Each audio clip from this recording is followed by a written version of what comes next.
I want to like, I mean, it's only a little old me, but I want to like put pressure on the NHS to be like, let's fucking do something about this, because the waiting lists are just ridiculous. Like, absolutely, like for ADHD and autism and stuff like that, you almost can't get a diagnosis. And there's a lot of parents out there who are lost. Yeah. Don't know what to do. It's such a massive spectrum, and like, people need help.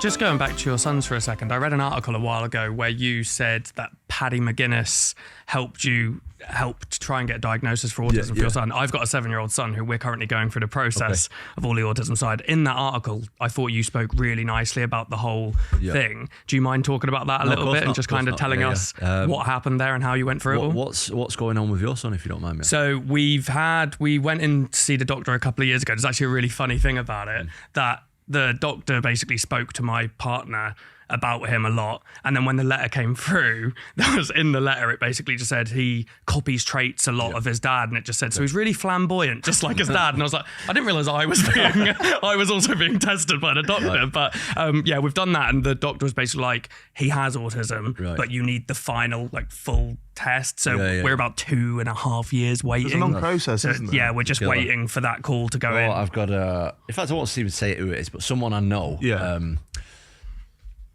Their son is now 11, I believe, or 10. And I ain't a doctor, but I know a decent amount about autism. Yeah. He's autistic, and he's just got a diagnosis, and he's 11. And now it's like it's a massive thing for him to kind of process that, and he's really like in denial of it, and it's really tough, especially like for an autistic kid, to kind of process the fact that they're different, and like getting it at a later stage is so much harder, I think. And that's why, like, when I watched, so basically it's a long story. How long we got? As long as you have, mate. Right. So it was in my twins. I've got twins. My twins were born in lockdown, and everything was delayed. Like, people weren't. My kids were a little bit delayed, both of them, in like speaking and stuff like that. The twin who's diagnosed, he's still like, he's not non-verbal, but he's like semi-verbal, and he's 5, so he doesn't speak full sentences and stuff yet. Right.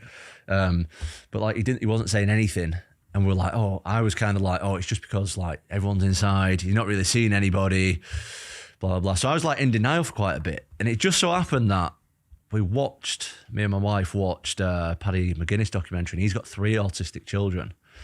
And we watched it, and I was just like, oh shit. Like, there's a lot of, I didn't know anything about autism at the time. Yeah. But I was like, this fucking, and my wife was always saying there's something not right. Like, there's something a bit different about him.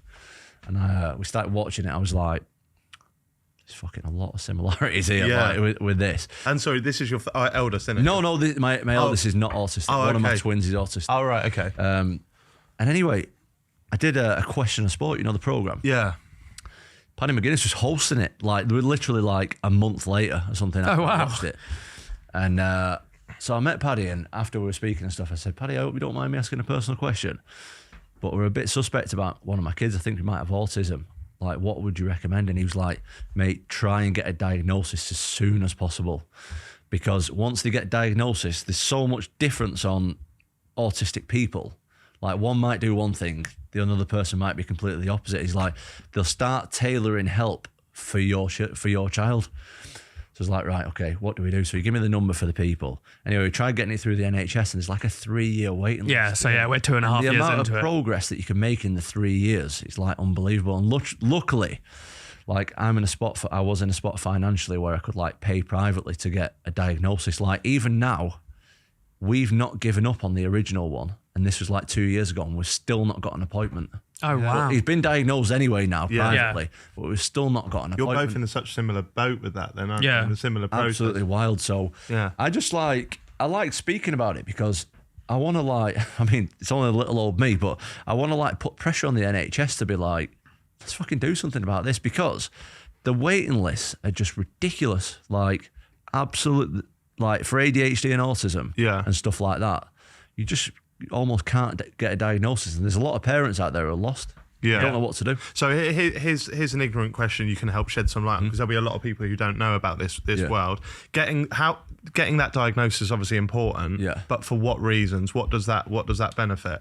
Well, I just wanted to understand my son more, really, and how can I help him? Because I don't know nothing about autism. Nothing. Zero. Nothing. It can also help in schools and stuff. So like in Isaac's, when Isaac was in like year 1 and year 2, he'd always have a teacher sitting with him. My kid's got one-to-one as well. Yeah. So he goes to a regular school, but he's got one-to-one with him all the time. Without the actual diagnosis, and if the school don't have the money, they can't be funded to give that one to one. So you need that teacher. So at the moment, Isaac doesn't have one. Have that. The old school had enough money to kind of be like, okay, this teacher will make sure they're always with him, but now he doesn't. So he'll really struggle in any class he just doesn't want to do. Right. So if it's English, loves it. If it's maths, he'll just refuse. Yeah. So how do parents like learn to sort of raise autistic kids like differently? Like how do? Well, through help. Yeah. They're not getting, which is the issue. Yeah. Do you know what I mean? There's a lot out there on the internet, but it's such a massive spectrum that it's impossible to say. That's why you need a specialist to be like, right, these are the symptoms, these are what you need to do to help, and someone really spend time and look at it and try and help. But it's just there's such a waiting list, mate. It's impossible. That's why I'm trying to raise as much awareness. And I was speaking with some of my team before. He's like, we want to try and do like some kind of documentary on it where maybe away from fighting, obviously, where me as like a quote unquote public figure goes and tries to push that more and raise awareness and put it out there in TV and stuff. So I'm trying to help that a little bit, because there's so like before I got a diagnosis, you're just fucking guessing. Right. You're just guessing. Like, how the hell am I as a like, by the time I was 25, I had 3 children. Right, it's quite a lot for a 20. Yeah. How the hell am I as a 25-year-old, not even man, supposed to know how to raise a child with learning difficulties? Yeah. How the hell am I supposed to know? I have no idea what to do. Yeah. Like, so I think there's a lot of people, and obviously it caused me, like, me and my family, a lot of stress. And I was just lost, to be honest. And I want some people to not feel like that if possible. Right. No, you speak well on it, mate. What, if you don't mind me asking, what were the signs that made your alarm bells first go off? Maybe same for you, Stevie. So there might be people out there who are thinking the same about their children and that. So well, it started young. Yeah. And as I said, it was all a bit up in the air because it was COVID times, and we were like, a lot of the time we were like, maybe he just does this because he's not really spent any time with anybody apart from us, and also he's a twin, so and there's only like not even 3 years between my oldest kid and the twins. Right. So it's like, there's a lot of shared attention.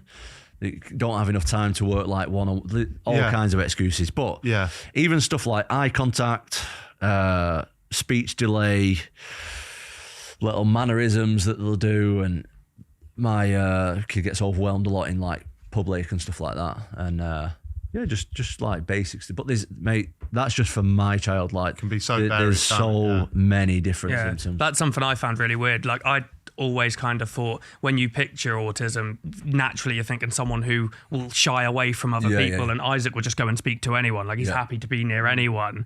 But then like he'll do like Isaac's kind of the opposite of what you've just described, where he was reading like words like catastrophic when he was 3 years old and stuff, and we were a bit like, he's way ahead for that kind of thing, but then really held back on other things. And now he'll do things like he'll watch the same episode of something 50 times before moving on, and like that's what I mean. Everything's so different. My kid has no kind of filter between, like, social filter, right? Whereas like he'd just walk up and sit on anyone's knee or hold anyone's hand, or like not be able to cross the road on his own. Like, there's no awareness of that. Yeah. And we just discovered something really weird. Is like, he doesn't speak in full sentences, but like he can write really well and stuff like this, like, and draw really well. Like, we've only just discovered that, and it's just like, fucking hell, I didn't know he could write. Like, really strange, yeah. Oh, but, wow. It's such a massive spectrum, and like, people need help. Yeah. Simple as that. Google's never going to give you the answer when it can be so different. People fucking need help, and they've not got it, and it's sad. Well, I think you coming on and talking about that so openly and stuff is going to help a lot of people, to both of you. So props on that, mate.